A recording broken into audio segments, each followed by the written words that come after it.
Tyler walked out of my life through a text that felt like a door slamming. No apology, just a cold line about not being ready, and then silence. I read it at Harborview between call lights, trying to keep my face neutral while my throat burned. By the end of my 16-hour shift, my scrubs reeked of antiseptic and old coffee, and my feet throbbed with every step. Rent was due, my fridge was empty, and my baby was growing anyway all night. On the walk home through Boston's North End, I ducked into Port Nero Trattoria for takeout, telling myself I deserved one warm meal. The place smelled like garlic butter and fresh basil, and the air carried that bitter espresso bite that always makes me think of late night studying. Inside, everything gleamed. Brick walls, candle-lit tables, polished stone underfoot. I ordered the cheapest pasta on the menu and held the paper bag tight, ready to vanish back into the cold. I kept my coat zipped, hiding the small swell of me. I almost made it. Then my purse slipped, like my body had finally quit on me. 1 second, the strap was looped around my wrist. The next, my fingers failed, numb from lifting patience and gripping chart pens all day. Leather slapped marble, and coins scattered in every direction, pinging and spinning like tiny alarms. Heads turned, conversations stalled. Heat rushed into my face so fast I thought I might cry right there under the warm lights. I dropped to my knees, palms on icy stone, chasing quarters and pennies as if gathering them could gather my dignity too. That was when the atmosphere shifted again, but not because of me. The soft chatter drained away, replaced by a thick silence that felt practiced. Forks paused midair. Glasses stopped clinking. Staff straightened. A waiter's eyes dropped to the floor. People stopped watching my humiliation and started watching the entrance, as if something dangerous had stepped close enough to smell. Even the old Sinatra track overhead seemed to fade into nothing. The air turned colder, and my skin prickled. A pair of black Oxfords stopped beside my hand, clean enough to mirror the candles. Above them, charcoal trousers, perfect crease, a suit jacket that hung heavy over broad shoulders. When I looked up, I met winter blue eyes, and the kind of calm that makes you forget to breathe. Damien Moretti did not hurry. He did not need to. The whole room seemed to bend around him, respectful or afraid. I couldn't tell. 2 men in dark suits hovered a step behind, scanning the tables like they were counting exits. My mouth went dry. Even on the floor, I felt like I was the one intruding. He crouched down beside me, smooth and unhurried, as if time obeyed him. I told myself to wave him off, to say I could handle my own mess, because pride was the last thing Tyler hadn't taken. But exhaustion had eaten through my stubbornness. My knees ached against the stone, my stomach clenched with hunger. Damien's hands gathered my keys and Metro card, setting them into a neat pile, restoring order like it was a reflex. Behind him, one guard's hand stayed close to his jacket, and I tried not to imagine what lived there. Something else had slid farther than the coins, half hidden under a chair. His fingers reached for it and stopped. The glossy paper caught the light, and my heart lurched before my mind could form words. My ultrasound, 12 weeks of quiet panic and stubborn hope, folded in my purse like a secret prayer. I had carried it for days without showing anyone, because the printed name in the corner made everything real. Damien's gaze dipped to that corner anyway. Hannah Brooks. The air thinned. I snatched the photo back so fast it bent, then pressed it to my chest like armor. I forced myself upright, scooping the last coin and pretending my hands weren't shaking. The room stayed silent, waiting for what he would do next, like my life was suddenly a story everyone already knew the ending to. Damien's attention held me steady. Not kind, not cruel, just certain. For a moment, I hated how safe that certainty felt. Then I fled into the night with my takeout and my secret pressed tight against my heart. Outside, the wind slapped my wet cheeks. Back in my apartment, the radiator hissed and the hallway smelled like old laundry, and still I could taste Port Nero's espresso on my tongue.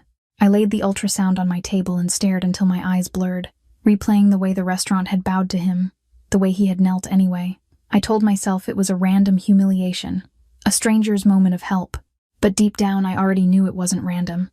Nothing about Damien Moretti ever felt accidental. I left Port Nero with my takeout bag clenched in one hand and my ultrasound pressed to my chest with the other, like the paper could stop my heartbeat from broadcasting panic. The North End air hit my overheated face and turned it into a cold mask.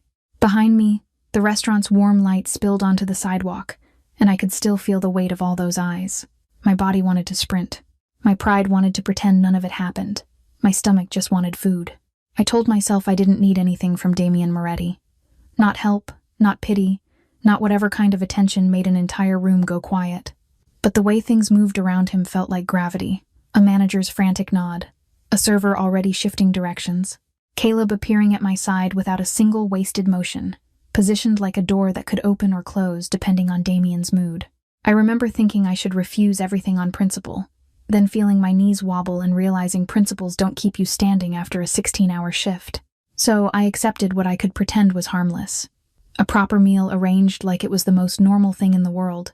A safe ride home framed as concern, but carrying the quiet certainty of expectation. I didn't agree out loud in my memory as a clear sentence. It was more like my exhaustion gave a tiny nod before my mouth could fight, and Damien's presence, steady and unreadable, made refusal feel like trying to push back the tide with my bare hands. The SUV waiting at the curb looked like it belonged to a different city than mine. Dark windows, clean lines, leather so soft it felt unreal beneath my fingertips. Caleb opened the door, and I slid in, suddenly aware of how cheap my coat felt, how wrinkled my scrubs were under it. As the car moved, I watched Boston blur by and tried to separate gratitude from fear. Every part of me knew I was safe in that back seat. Every part of me also knew safety shouldn't feel like permission being granted. My apartment didn't so much welcome me as admit me. The hallway light flickered. The radiator hissed like an annoyed cat. Inside, the place smelled faintly of laundry detergent, and the cheap candle I lit when the loneliness got too loud. Secondhand sofa. Wobbling coffee table. A stack of nursing textbooks I kept meaning to sell but never did, because they reminded me I had earned something once. I set the ultrasound down and stared at it until my eyes stung, replaying Damien's fingers pausing over my name like it meant something to him. I tried to convince myself it was over. A weird night. A rich stranger who had watched me fall apart and decided to do one generous thing before returning to his polished life. I kicked off my shoes, washed my hands like I could wash away his attention, and reheated the cheap pasta anyway, because hunger has no patience for pride. I ate standing up at my counter, one hand resting on my stomach without thinking, as if my body was already learning a new habit. The knock came before I could finish the last bite. My whole spine tightened. Through the peephole, Caleb stood there with multiple bags, heavy enough to pull his arms down. He didn't look angry, friendly, or apologetic. He looked like a man completing a task. When I opened the door, he held the bags out and waited for me to take them, as if the exchange had been decided long before I had any say in it. I carried the food inside in 2 trips, stunned by the weight and the smell alone. Roasted vegetables, grilled chicken, fresh bread, pasta that wasn't the cheapest option, and dessert tucked in like an afterthought. It was abundance in plastic containers, and it hit me harder than the coins on the marble. There was also a small envelope, thick paper that didn't belong in my apartment. I opened it with fingers that felt clumsy. Damien's handwriting was neat and confident. A few simple words about eating properly and taking care of myself, followed by a phone number. Nothing threatening, nothing explicit. And somehow that made it worse, because it felt like he had seen right through me. I told myself I would never use it. I set the card on the table like it might burn my skin. I wanted to throw it away immediately, to prove I wasn't the kind of woman who could be bought with food and concern, but I didn't. I cleaned my kitchen slowly, then sat on the sofa with a container of warm vegetables and ate like someone who had forgotten what it felt like to be nourished. Comfort spread through my body in spite of me, and shame followed right behind it. Because needing help is one thing, having it arrive with perfect timing is something else. The next morning, I walked into Harborview Medical Center telling myself I'd put the whole thing in a mental box labeled strange and finished. The hospital smell of disinfectant and overbrewed coffee wrapped around me like a familiar blanket. I made it 3 steps past the staff room before someone intercepted me, speaking with that careful tone people use when they're delivering news they assume you'll accept. A new badge was pressed into my hand, my name printed crisp and official. My assignment changed, effective immediately. Reduced workload. Same pay. The words didn't make sense together. My stomach dropped in a way hunger never caused. I stared at the badge, then at the hallway leading toward the private wing, where everything was quieter and shinier and guarded.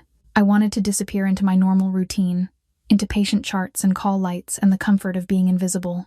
Instead, I felt myself being moved like a piece on a board, and I knew exactly whose hand was hovering above it. The new badge felt heavier than plastic should. It sat against my palm like a verdict as I crossed the lobby at Harborview, trying to breathe through that tight, sour knot behind my ribs. I kept telling myself there had to be a normal explanation, some scheduling glitch, a lucky break. Anything that didn't sound like Damien Moretti reaching into my life the way someone reaches into a coat pocket. already knowing what they'll find. The elevator to the private wing opened with a soft chime that sounded too expensive for a hospital. The floor numbers ticked up, and with each one the air seemed to change. Less bleach, more faint citrus from hidden diffusers. Less noise, more hush. Even the fluorescent lights looked different up there, warmer, steadier, like the building was trying to impress someone. When the doors slid open on the 8th floor, it wasn't a hospital anymore. It was a corridor staged to look like calm. Thicker carpet under my shoes. Framed art that didn't feel like generic donations. A low hum of climate control instead of the usual chaos of rolling carts and call bells. People spoke softer, moved slower, as if the volume had been turned down out of respect, or fear. I walked forward, and the nurse station turned toward me like they'd been waiting. Not in the normal way staff notices a coworker, but in that sharp, prepared way you see when a VIP walks through. My name seemed to land in the air before I even said it, as if it had already been carried here. A charge nurse I didn't recognize glanced at my badge and gave me directions that felt pre-decided, like my day had been written on a clipboard before I clocked in. Outside the room, a man in a dark suit stood perfectly still. Not a hospital security uniform, not a visitor fidgeting with a phone, a professional barrier. His eyes swept me once, quick and cold, and then he stepped aside with a small motion that made my skin prickle. It wasn't friendliness, it was permission. The kind that says you may enter because someone important has allowed it, not because you belong. Inside, the room looked like a hotel suite pretending to be medical. A plush chair near the window. A private bathroom. A flat screen mounted neatly beside the monitor. The patient in the bed didn't look helpless, even with an IV line taped to his hand. Frank Moretti had silver hair combed back and a face that carried age like confidence, not decline. His eyes were sharp in the same way Damien's were, but softer around the edges, like warmth had learned to live there. The moment he saw me, his expression turned welcoming, almost amused, as if we were old acquaintances instead of strangers. The familiarity was disorienting. I hadn't earned it. I hadn't asked for it. And yet he looked at me like I was already part of a story he'd been hearing about. I felt it in the way he studied me from head to toe. Not in a leering way, but like a man who reads people for a living and enjoys what he finds.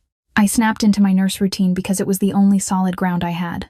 Gloves, sanitizer, blood pressure cuff, the soothing rhythm of numbers and notes. I focused on the monitor, on his chart, on the steady beep that meant life was continuing normally. But while my hands moved with practiced calm, my mind ran in circles. How did this happen overnight? How did my badge change before I could even question it? How did Frank Moretti know my name like it belonged in his mouth? He talked while I worked, the way some patients do when they're lonely, except his loneliness didn't show. It felt more like he was inviting me to see the world behind his son without making it obvious. In my memory, he spoke about coming to America with almost nothing, about building something that people now treated like a kingdom. He mentioned Damien's mother in a way that turned the room quieter, a grief kept under glass. He framed Damien's adulthood as something forged early, shaped by responsibility instead of choice. And threaded through all of it was this gentle, pointed message. Damien didn't become interested in people casually, and when he did, it meant something. Every so often, I caught the suited guard outside shifting his stance when I walked past the door, like I was no longer just staff. At the nurse station, voices changed when I approached, polite in a way that made me feel watched. Even the way my chart notes were received felt different, like my words carried weight they'd never carried before. I hated it. And I couldn't deny that some small, exhausted part of me also felt safer in it, which made me hate it more. By the time I finished my assessment, my professional mask was tight enough to crack. I left the room and walked straight to the bathroom, locking myself into a stall like a teenager hiding from gym class. My heart was racing, not from running, but from the pressure of invisible hands moving pieces around me. I pressed my palm to my stomach and tried to breathe slowly, reminding myself that my baby needed calm even if I didn't. My phone buzzed. I stared at the screen until my vision narrowed. An unknown number.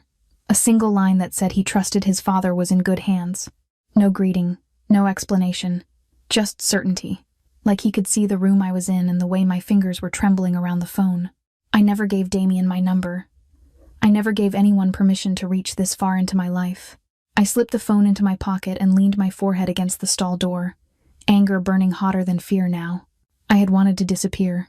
Instead, I'd been placed exactly where he wanted me, in a quiet wing behind guarded doors, taking care of the man who had raised him. And if Damien had the resources to find my number this easily, then my boundaries weren't boundaries at all. When I walked back into the hallway, the carpet muffled my steps like the building was swallowing sound. My badge felt like a leash. My chest felt full of words I couldn't say out loud. But I knew one thing with a clarity that steadied me. I was going to confront him.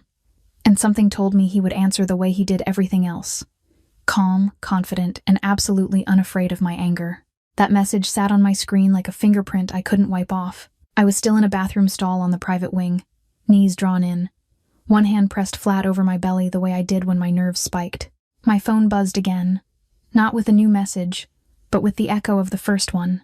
The proof wasn't what it said. The proof was that it reached me at all. I had never handed over my number. I had never invited anyone into my pocket, my life, my body. I tried to breathe the way I taught patients to breathe when pain made them spiral.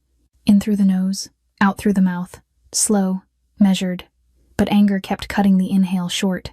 I kept seeing the chain of events like dominoes. The restaurant, the bags of food, the new badge.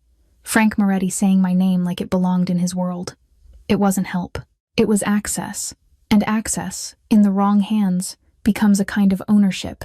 As a nurse, I live by lines: patient privacy, consent, boundaries that keep people safe when they're vulnerable. Pregnancy had made those lines feel even sharper, because now my body wasn't only mine to gamble with. I didn't have the luxury of being reckless.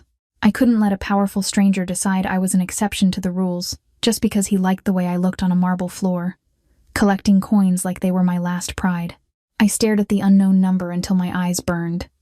My thumb hovered, shaking.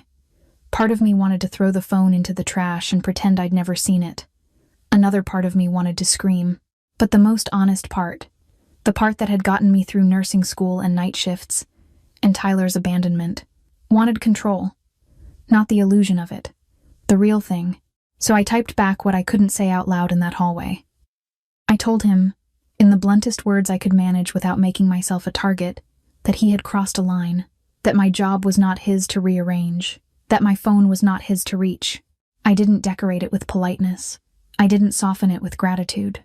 I hit send and felt my pulse jump like I'd stepped into traffic. The reply came so fast it felt like he'd been waiting, already holding the answer in his hand.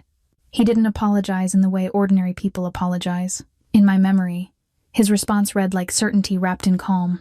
He had resources. He used them. He claimed the intention was protection, not intrusion, as if the difference should comfort me. And then he pivoted, smooth as a door closing, into an invitation that didn't feel like an invitation at all. Dinner, tonight, 7 p.m., a car, implied the way gravity is implied. I should have refused. I know that. I could have written a single word and ended it. No. Block. Done. But the truth is, my life was already unstable.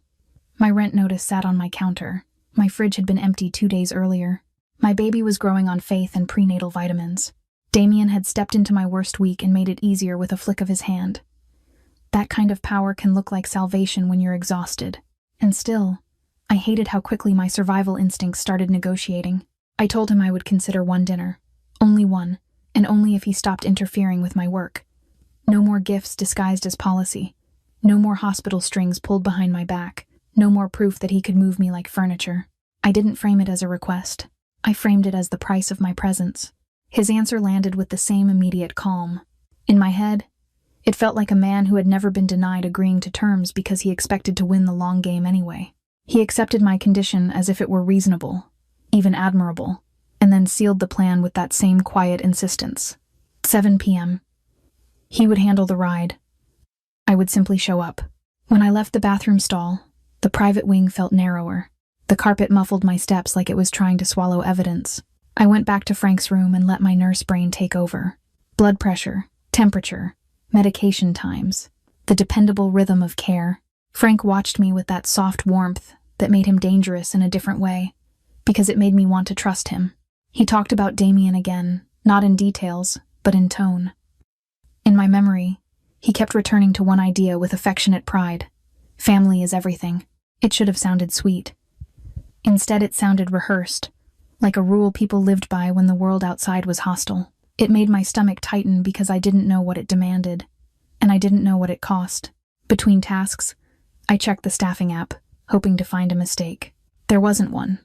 My schedule had been rewritten in clean, official lines, reduced hours, same pay, private wing assignment, one patient load, effective immediately. The HR note was vague. The kind of vague that means do not ask questions you won't like the answers to. My anger flared so hot I had to swallow it down with water at the nurse station. The bargain I'd tried to set hadn't even started, and I was already living inside his influence. I could pretend I was walking into dinner on my own terms, but the truth was uglier. Still, when my shift ended, I didn't cancel. I went home and stood in my tiny kitchen, staring at the ultrasound on my table, and I told my baby the same thing I told myself. One dinner, one boundary. One chance to find out whether Damien Moretti respected rules or only collected them like coins off the floor. At 7:45 p.m., Caleb was waiting at the curb like he'd been there for hours, even though I knew he hadn't. Everything about him felt timed, measured. He opened the back door of the SUV, and the quiet inside wrapped around me like a thick coat. I climbed in with my shoulders already tight, my purse clutched against my ribs, my ultrasound tucked deep where I couldn't accidentally drop it again. The city slid past the tinted windows in soft streaks of light. I watched brick buildings and corner stores blur into polished towers, and my body stayed braced, like I was heading into an exam I hadn't studied for. I kept rehearsing my boundary in my head. One dinner, one conversation, no more hands in my life. Caleb didn't speak. He didn't need to. The silence itself felt like a message. This evening was already arranged. When we stopped, it wasn't outside some flashy sign or velvet rope. It was a quiet street with a discreet door and a brass plaque that didn't advertise anything. Inside, the restaurant was small and warm, lit like a secret. Maybe 10 tables, most empty. Rich wood, linen that looked too crisp to touch. The smell of bread and citrus and something buttery that made my stomach twist with hunger and distrust at the same time. A staff member appeared like they'd been waiting for my footsteps, guiding me toward a private alcove in the back, half hidden by a curtain and a shelf of wine that felt more like a wall. Damien was already there. He stood when I approached, and the entire space seemed to tilt toward him without anyone meaning to. Tailored suit, calm posture, those winter blue eyes that never looked rushed. He didn't greet me with the kind of warmth that would make this feel normal. He greeted me with certainty, like my arrival had been a fact, not a choice. It made my skin prickle. Caleb stayed near the entrance of the alcove, not hovering, just present enough to turn privacy into a controlled environment. I sat down and felt both protected and trapped, and I hated that those two feelings came in the same package. The table was already set, food already planned. A carafe of sparkling water with lemon placed near my hand, and wine poured only for Damien. The detail hit me in the chest, sharp and confusing. He remembered what I needed. He remembered I was pregnant. He remembered the version of me that had been on the floor, gathering coins, trying not to cry. I should have thanked him. Instead, I felt my jaw tighten because care like that can be a hook. I didn't waste time pretending we were here for romance. I leaned into the discomfort and started climbing the ladder of what I needed answered. First the phone number, then the job assignment, then the way everything around me had shifted overnight as if my life belonged to someone with better connections than me. Damien listened without interrupting, his face unreadable, his attention so steady it felt like pressure on my skin. When he responded, it didn't land like an argument. It landed like a controlled explanation, polished and precise, as if he was used to people asking and then accepting whatever he gave them. He didn't deny he had resources. He didn't pretend the hospital change was an accident. He framed it like problem-solving, like I was a tired woman carrying a child, and he had simply removed obstacles. And that was the problem. I wasn't an obstacle to be managed. I was a person. I could feel my anger flare, hot behind my eyes, and I forced it down because I refused to give him the satisfaction of seeing me unravel. I focused on the plate in front of me, on the way the bread tore soft in my fingers, on how good the food smelled, on how my body wanted to accept comfort even while my mind fought it. Being cared for felt good. Being controlled did not. Damien's calm never cracked, but something in him shifted when I pushed harder, when I made it clear that my boundaries weren't cute. They were survival. I watched his gaze drop briefly to my stomach and then lift again, as if he was trying to decide how much truth I could hold. And then, quietly, he offered one. Not an excuse. A reason. In my memory, his voice softened when he spoke about his mother. Not in a sentimental way, but in a way that made the room feel smaller. He told me she had worked too hard while pregnant, the way women do when they think endurance is the same as strength. He told me complications came like a storm no one predicted. He told me he'd grown up with that loss etched into him, and that something about seeing me in scrubs, exhausted, hungry, trying to pretend I didn't need anything, had hit the old wound so hard he reacted without asking permission first. For a moment, my anger didn't disappear, but it changed shape. It stopped being pure outrage and turned into something heavier. Understanding, maybe. Or the dangerous beginning of it. I still didn't like what he'd done, but I could see the human thread under the control, and that made everything more complicated. I was still sorting through that complication when my phone lit up with Harborview's on-call ringtone. The sound didn't belong in this hidden, candlelit room. It cut through the luxury like a blade. I answered on instinct, nurse brain snapping into place, and within seconds the warmth of the dinner evaporated. Frank's fever had spiked. The staff was concerned, and he was asking for me. When I looked up, Damien was already standing. It was like watching a switch flip. The softness vanished. The calm stayed, but it sharpened into something colder, more efficient. His posture changed. His eyes turned hard, focused, already calculating the fastest route, the next steps, the people he needed to move. Dinner was over. Whatever this was between us, anger, attraction, boundaries, confusion, got shoved aside by urgency. I grabbed my coat and followed him out of the alcove, my pulse rising, my mind already running through infection protocols. As we moved toward the door, I realized I was about to see Damien Moretti in crisis mode, not across linen and candlelight, but in the bright, unforgiving halls of my hospital. And I had a feeling that once our worlds collided there, nothing would stay neatly contained again. Boston's night looked soft through tinted glass, but the ride to Harborview cut like cold metal. A few minutes earlier, I'd been under candlelight, trying to keep my boundary from shaking. Now my phone was in my lap, my hospital badge pressed against my palm, and my other hand kept drifting to my belly as if I could steady both of us. Caleb drove with practiced calm. Damien sat beside me with a phone in his hand and a stillness that felt like command. No comfort, no chatter, only forward motion. Inside the hospital, fluorescent light erased the restaurant in an instant. My shoes squeaked on the tile, and my brain snapped into triage mode. Fever spike, older patient, recent procedure, infection risk. Damien's calm changed shape as soon as we hit the elevator. He wasn't louder. He was sharper. He made calls in a low voice, and by the time the doors opened, people were already moving as if they'd been summoned. The private wing wasn't quiet anymore. It was holding its breath. Outside Frank Moretti's room, a suited guard shifted like a gate opening. Inside, nurses and a physician were clustered around the bed. Frank looked smaller than he had that morning, his skin damp, his color off. But he still tried to lift the mood with that familiar spark in his eyes, as if being sick was an inconvenience he refused to respect. I slid into routine because routine is what keeps fear from taking over. I checked his temperature, watched his pulse on the monitor, assessed his breathing, and felt my own pulse slow as my hands remembered what to do. The doctor's update was simple and serious. A high fever, a likely surgical site infection, labs drawn, broad antibiotics started, and close monitoring overnight. No dramatic language, just the plain truth that older bodies can turn fast. Damien listened without blinking. Then he added his own layer of caution, insisting on additional oversight and a specialist review. The staff didn't argue. They adjusted. The power in the room didn't come from volume. It came from how quickly everyone complied. I should have felt offended on the hospital's behalf. Instead, I felt that guilty flicker of relief, the same relief I'd felt when bags of food showed up at my door. It scared me how easily control can masquerade as safety. Frank drifted in and out, mumbling tired thanks, then trying to smile like he was hosting us rather than fighting a fever. I kept checking his IV line, his incision, his chart, anchoring myself to tasks because my emotions were too loud when I let them speak. As the antibiotics started working, the rush faded. People filtered out.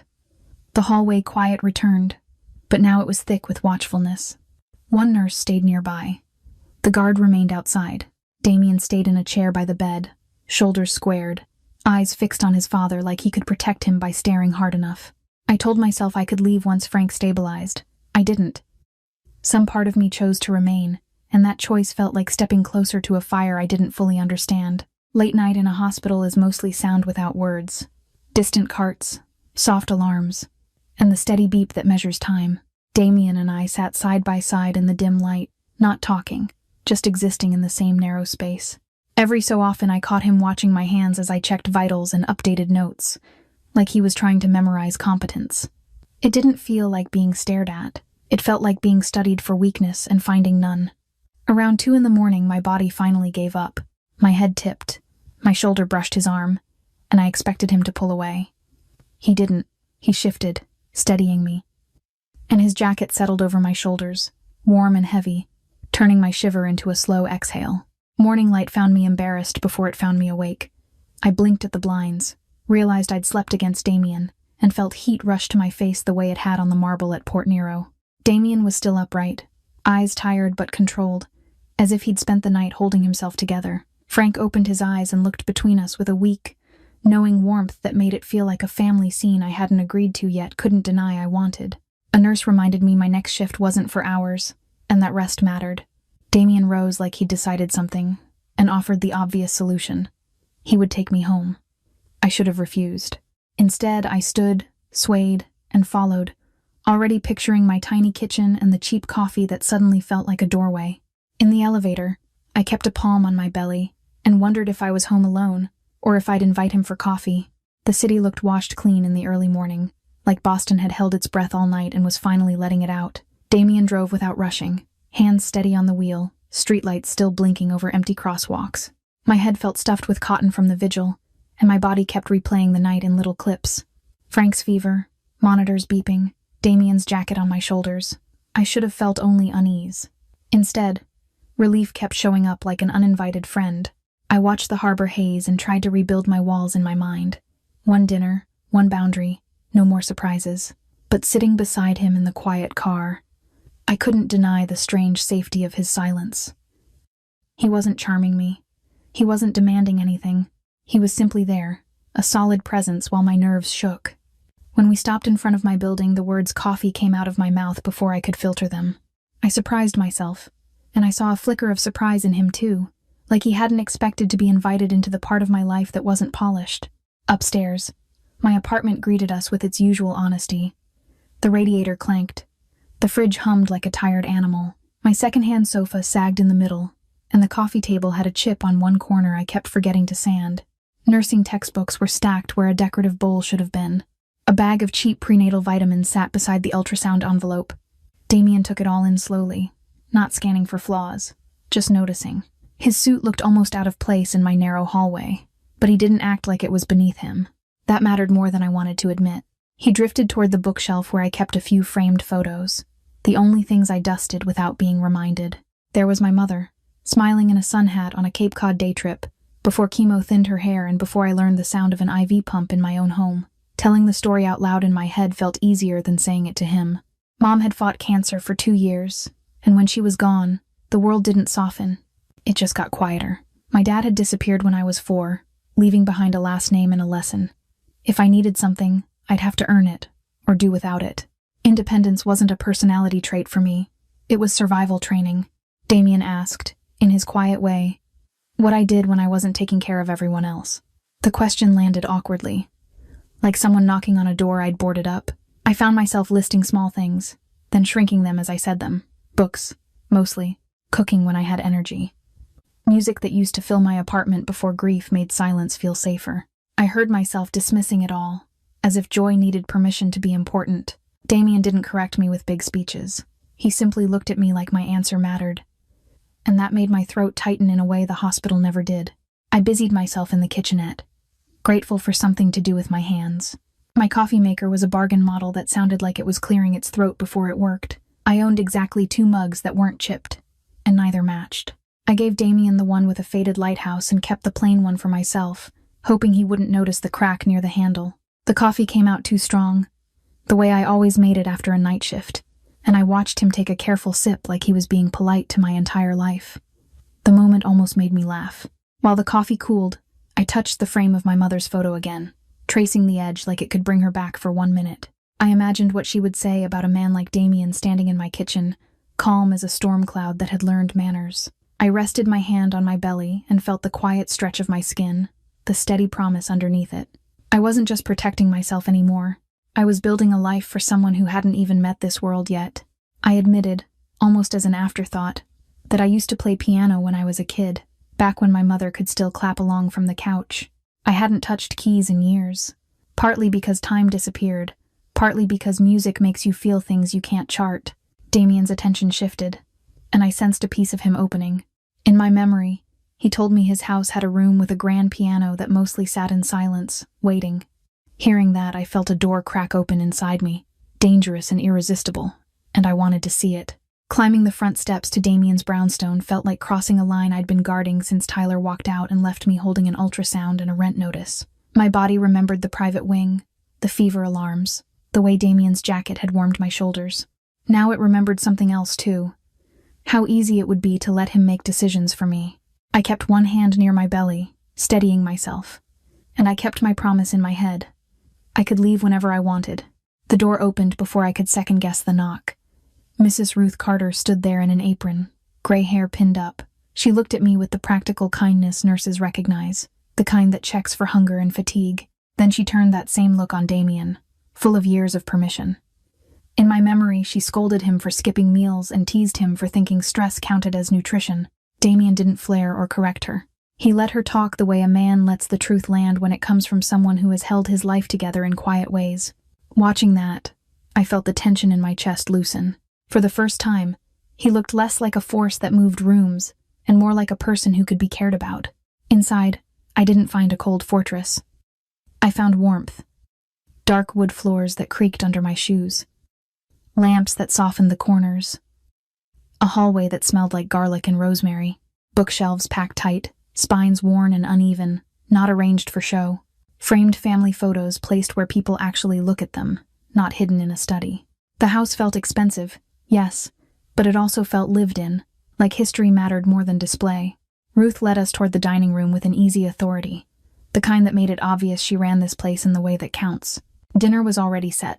Simple plates, real food, nothing flashy. Damien stayed attentive without making a performance of it, sliding water within my reach.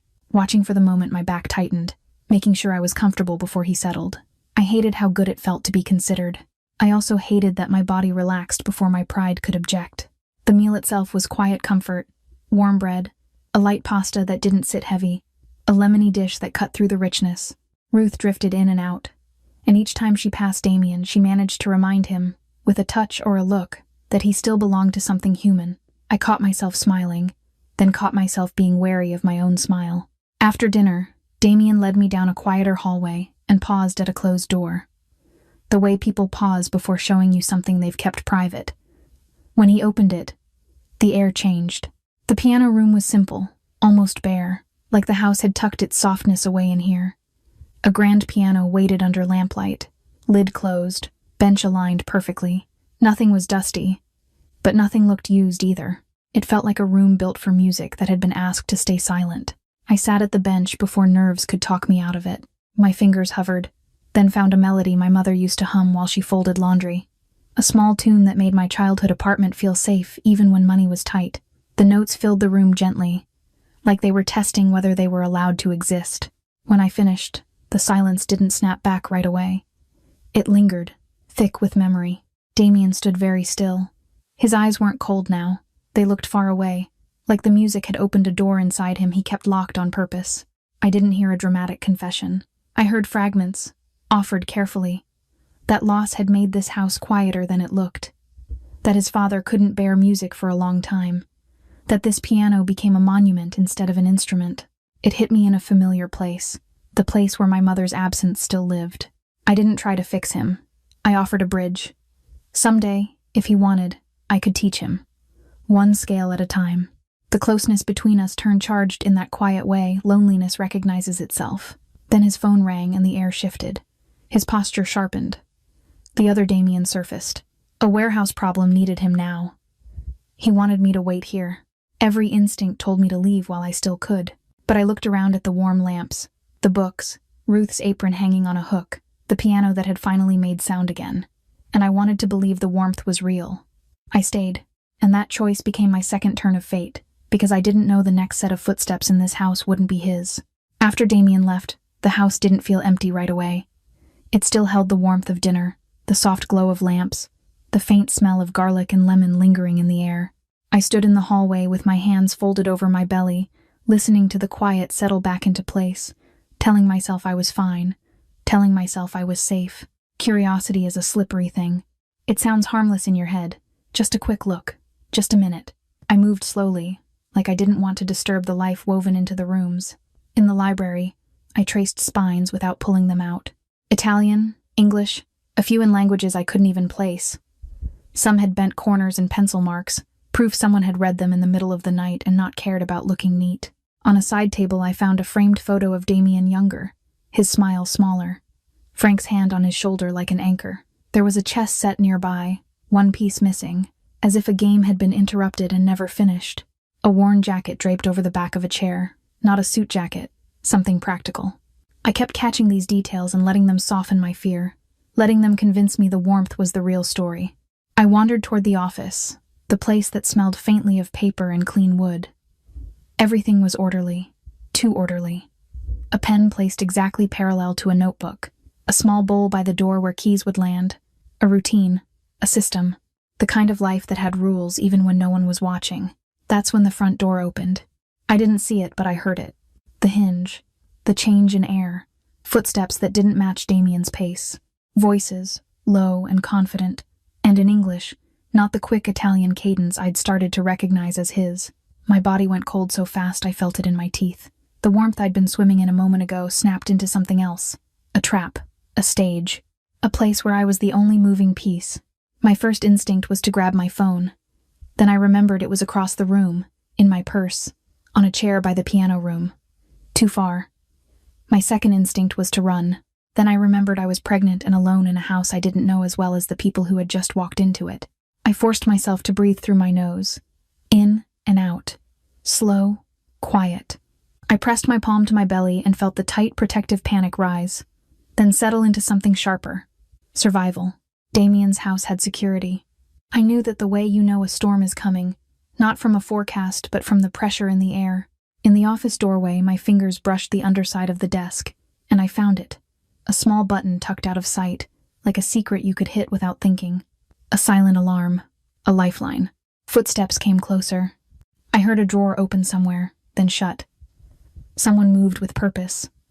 Not like a burglar hunting for jewelry, but like a person looking for something specific. My stomach clenched. I pictured myself as that specific thing. I slipped backward into the smallest room nearby, a narrow half-bath off the hall, and eased the door shut. The lock clicked loud in my ears. I winced and held still, listening. A pause outside. Another step. I hovered my thumb over the hidden button I'd memorized in the dark and pressed it once, firm and quick. Nothing flashed, nothing beeped. That was the point. I stood with my back against the door, hands covering my belly, counting my breaths like it was a skill I'd learned in nursing school. Stay quiet, stay small, stay alive. A shadow passed under the door. Someone tried the handle. It didn't give. I heard a low voice on the other side, impatient, and then the sound of a phone vibrating. Another voice responding, frustration tightening the air. I didn't need the words to understand the shape of the conversation. They were here for Damien, and I was convenient. My heart hammered so hard I was afraid it would make noise. I stared at the tiny bathroom window that didn't open, at the towel hanging perfectly straight, and thought about how strange it was that panic makes you notice the stupidest details. Then the house exploded into motion. Footsteps ran, fast and heavy. A crash. A sharp, muffled scuffle that sounded like bodies colliding with furniture. I covered my mouth with my hand, to keep any sound trapped inside me. My knees shook, but I stayed standing. I stayed locked in, and then I felt it, even before I heard it clearly. Damien's presence returning like a storm hitting shore. The air changed. The noise outside shifted from confident to urgent. Someone shouted. Another voice answered, and the tone was different now. Colder, controlled, final. The door handle moved again, but this time it was careful, deliberate, like someone who didn't want to startle me. I unlocked it with trembling fingers. The door opened, and Damien was there. His shirt had a dark red smear across it that made my blood turn to ice until I realized it wasn't spreading, wasn't coming from him the way injuries do. It was just there, evidence of a moment I hadn't seen. His eyes went straight to my face, then down to my belly, then back up again, checking without touching first, like he was asking permission even in panic. Then his hands were on my shoulders, guiding me out, placing himself between me and the hallway. I saw a glimpse over his shoulder. One man restrained on the floor by someone in a suit. Another being dragged backward, limp with shock or exhaustion. Not bloody, just defeated. No gore, no hero movie, just the ugly truth that someone had come into this house to take something, and Damien's world had answered with force. My legs finally gave a little, and Damien steadied me, pulling me close enough that my forehead brushed his chest. His jacket still smelled like the hospital night. Comfort and danger tangled together until I couldn't separate them. He moved fast after that. Orders delivered in short bursts I didn't need to understand. The word safe came through his tone again and again. A car was coming. We were leaving. Now. Outside, the street looked normal, which was the scariest part. A quiet block. A few windows lit. Somewhere in the distance, sirens began to rise. Not close, not yet, but approaching like consequences. In the blur of headlights and opening doors, I climbed into the back of an SUV with shaking hands. Damien slid in beside me. One arm braced behind me like a shield, the other settling over my hands where they clutched my belly. I asked myself, what happens now? And the question tasted like fear. Then I answered it, raw and honest. Now I choose protection. Not because I'm weak, because I'm responsible. And as the car pulled away from the warm house that had just turned into a battlefield, I realized the rules were about to change, and I would have to learn them fast. By the time we reached the safe house, my body was running on fumes and fear. The elevator that brought us up felt too quiet, the kind of quiet that comes from cameras and guarded access rather than peace. When the doors opened, I stepped into a penthouse that looked like a magazine spread, all glass and soft lighting. But the first thing I noticed was the thickness of the door and the way it shut with a final, padded thud. Safety has a sound, so does a cage. I set my purse down and realized my hands would not stop shaking. I checked my belly the way I always do when my brain needs proof. Palm flat, breath held, waiting for a tiny reassurance. The baby moved, faint but real, and my knees nearly buckled with relief. Then the anger arrived, hot and clean. I hated that I needed this place. I hated that I had been driven here like I was cargo. Damien didn't try to talk me into calm. He did small things, the way you do for someone in shock. A blanket appeared over my shoulders. A mug of tea warmed my fingers. He asked one of his people to bring plain food, nothing heavy. And I watched him text for a doctor to check me even though I kept insisting I was fine. The tenderness would have been easier if it came from a man with a normal life. Coming from him, it felt like comfort with an invoice. I finally said what had been building since the coins hit the restaurant floor. I was not going to live behind locked doors. I was not going to be grateful and silent while strangers decided where I slept, who I spoke to, and what happened to my job. I told him I would accept protection only if I kept my autonomy. I needed clear rules. I needed to be able to say no and have it mean something. I needed my life to stay mine, even inside his world. To my surprise, he didn't push back with dominance. He gave ground in practical ways. He offered me a phone and privacy, told me I could call the hospital, call HR, and straighten out anything that touched my badge without him hovering. He said his staff would not enter my room without my permission. He had someone bring my purse from the car and left it within reach like a reminder that I still owned my own things. He even laid out choices for the next day. Stay here with a guard outside the door, move to a guest suite on a lower floor with more space, or leave with an escort to any address I trusted. The message underneath all that control was simple. If I chose to walk away, he would hate it, but he would not stop me. After that, the truth came in measured pieces, like he was choosing words that wouldn't stain me. His family name carried history, some of it respectable, some of it built in gray corners where laws didn't reach or didn't matter. He'd spent years pushing everything into daylight, turning old networks into legitimate businesses, but old rivals didn't vanish just because he wanted a cleaner life. Tonight proved that. They hadn't broken in for jewelry. They came because hurting him directly was hard, and using me was easier. Hearing it said out loud didn't shock me the way I expected. It only gave a label to what my nerves already knew.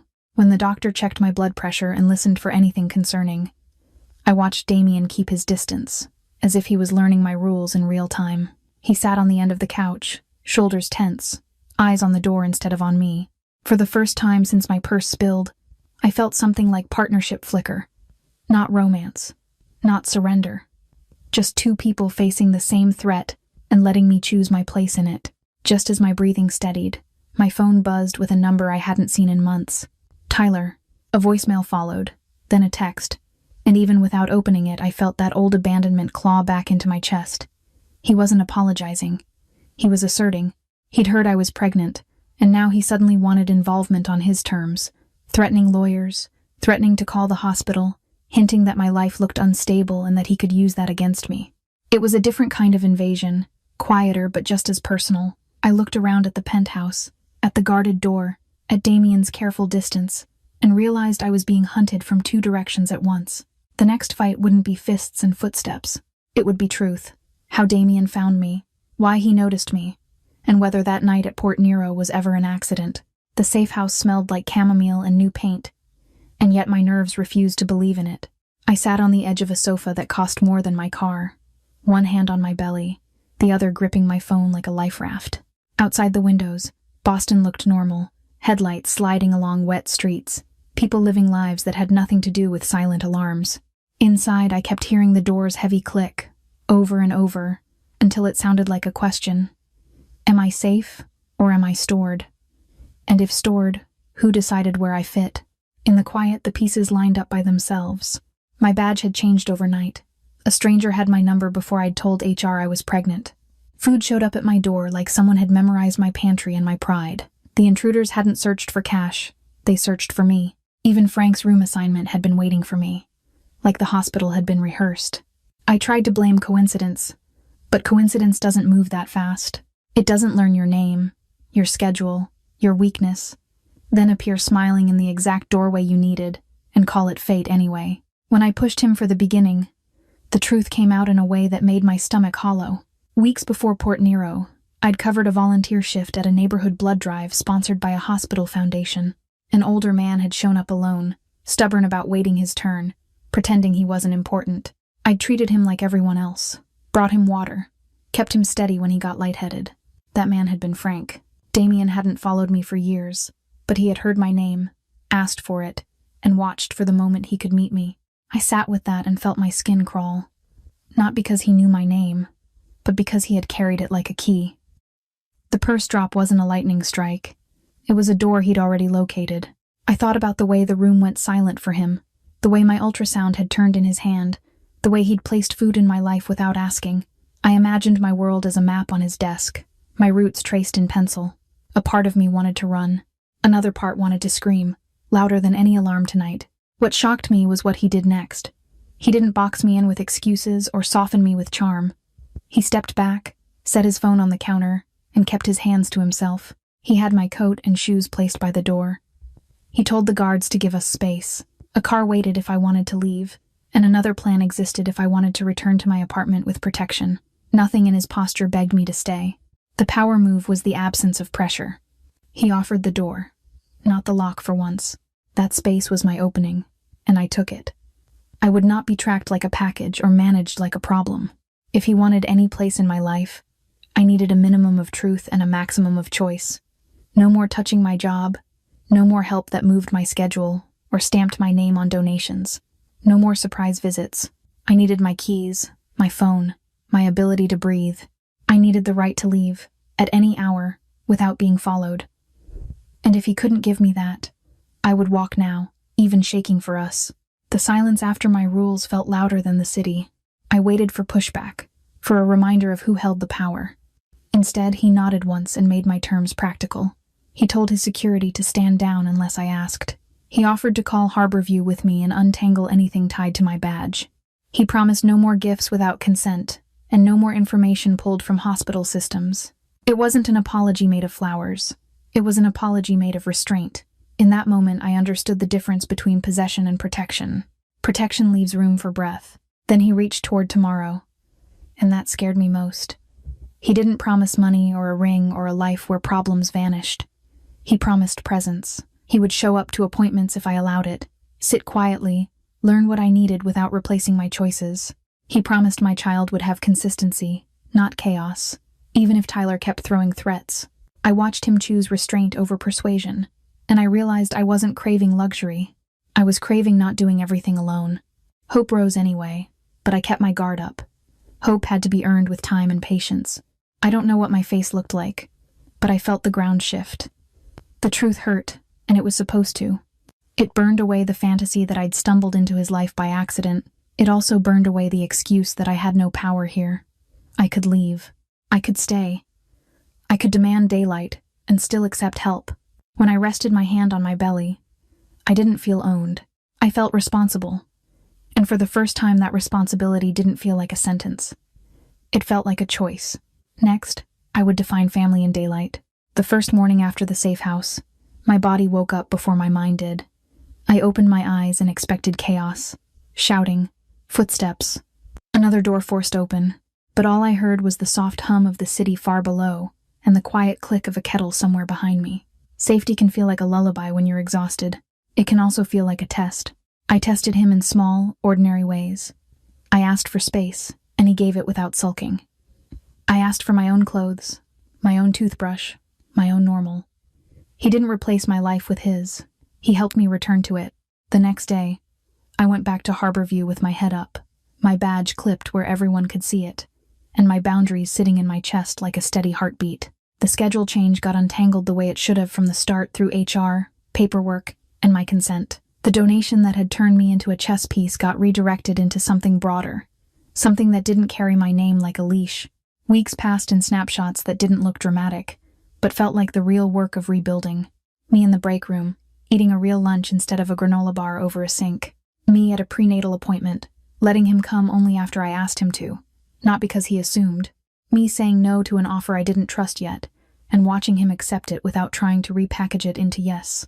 The biggest proof came in a moment that almost nobody would notice.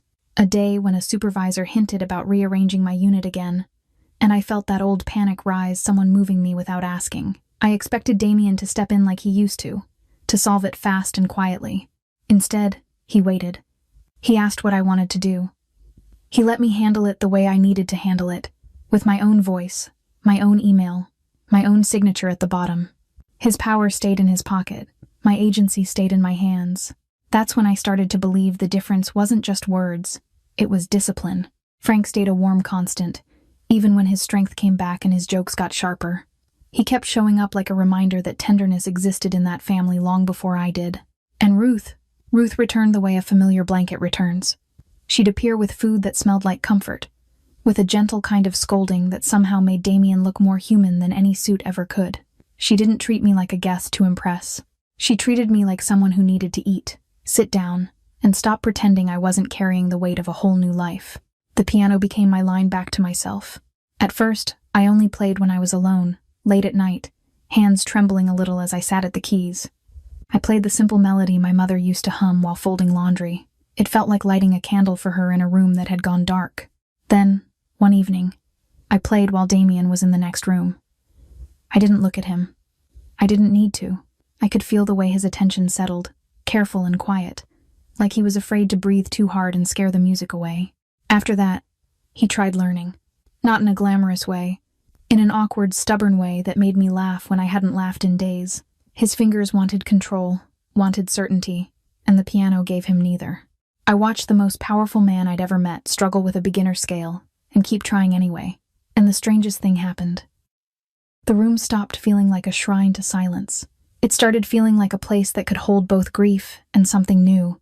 Months later, my belly was round and heavy, and my apartment looked like a nest built from thrift store finds and careful hope. I didn't let myself get swept into some perfect fantasy house overnight. I chose every change. I chose what help to accept. Sometimes that help looked like Damien carrying boxes up my stairs and then leaving when I asked him to. Sometimes it looked like him sitting on my couch, reading a dog-eared paperback while I folded baby clothes. Both of us quiet, both of us present. Tyler's pressure didn't disappear. It shifted and flared at the worst times, like a bruise someone kept pressing. But it stopped being something I faced alone. Not because Damien erased it with a phone call, but because he stood beside me while I handled it the right way through documentation, through hospital policy, through legal boundaries that protected me and my baby without turning my life into a locked room. That mattered more than any threat. When labor came, it wasn't cinematic. It was human. It was fear and breath, and a kind of strength I didn't know I still had. I focused on one thing at a time. Inhale, exhale, again. I remember Damien being there, steady like a wall you can lean on without losing yourself. I remember Frank outside the room, not demanding access, just quietly present in the hallway like a prayer. And then my daughter arrived, and the world narrowed into the sound of her first cry. In that moment, all the noise, money, danger, power, pride fell away. I looked at this tiny person and felt something clean and fierce fill my chest. I named her Sophie Marie Moretti. Sophie because it sounded like light to me. Marie because my mother deserved to be carried forward in more than memories. That was my choice, my bridge between where I came from and where I was going. The commitment didn't arrive as fireworks. It arrived as consistency. Damien didn't ask me to belong to him. He asked what belonging would look like for me. He promised to keep showing up in the ways that mattered. Diapers at 3 a.m, patience on the hard days, honesty when the truth was inconvenient, and respect even when fear made him want to tighten his grip. I chose him the same way I chose everything else in my new life, deliberately, eyes open, with my daughter's future in mind and my own voice intact. Dropping my purse at Port Nero was the first accident. Staying that night was the second. But what came after wasn't fate. It was choice, repeated until it became a life. If you've ever struggled with accepting help because you were afraid it would cost you your freedom, I get it. I learned that love isn't the thing that takes your agency. Love is the thing that makes room for it. If this story moved you, take a second to like it, share it with someone who needs a little hope, and tell me in the comments what family means to you on your terms.